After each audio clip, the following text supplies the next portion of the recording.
So this video, we're going to cover the knee on belly escape, so let's get to it. Okay, so the guys in knee on belly, actually go back real quick. So kind of similar to the side control escape, one of the most important things is connecting your elbow-knee space, right? The guy can't really be in a side control, a tight side control, if your elbow and knee are connected, right? So come here to like side.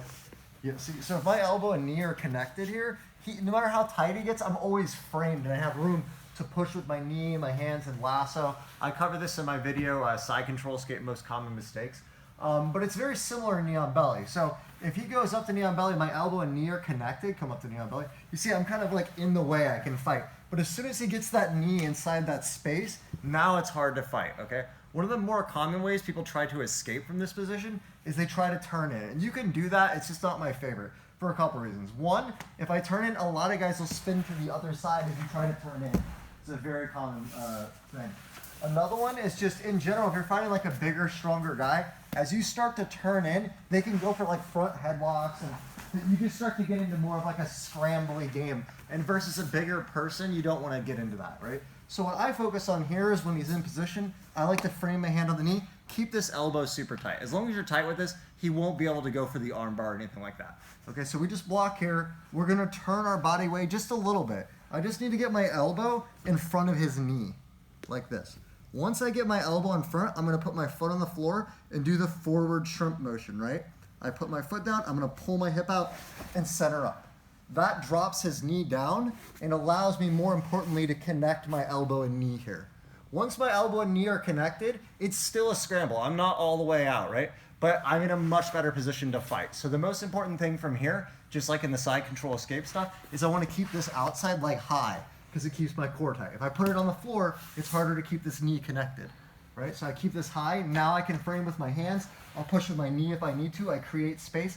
And this outside foot, I want to either lasso, go on the hip, just make contact on something so that you can push to start to bring your other leg through back to the center. From here, we can work for an open guard, try to go to closed guard if he's on the ground. We have different options, okay?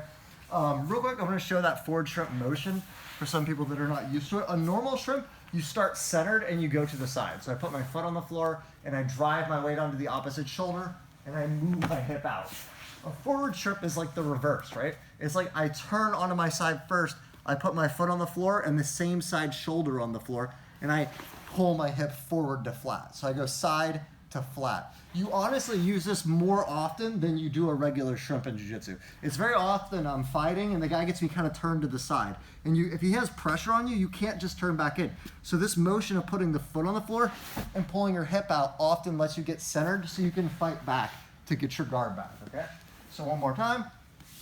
We're in the knee on belly here, like this, right? So he feels tight. I block the knee here. I'm gonna rotate away and try to get my elbow ahead of the knee. Toes go on the floor here, try to get some friction on the ground here. And then forward shrimp out until I get the space. Now I'm gonna get ready to frame and prepare for a fight. He's got this lapel, my arm's on the inside. So I'm just gonna scramble here, he comes back at me, and I push, I fight, and you hustle to get your way out. Okay, the reality is, like, the first step is to get that knee off the chest with the forward shrimp. Once you get out, it's a bit of a scramble, but that's just the reality of the situation. He's in knee on belly. You can't expect that it's just gonna be super easy all the time to get out, right? For my next video, guys, I'm thinking about doing a video covering how to study competition footage, and also I'm gonna start adding in some videos of me training in the gym doing specific sparring as a tool for you guys to learn faster, okay? So if you guys like the idea of that, please comment, let me know. As always, if you like the video, like, subscribe, share. Thanks a lot.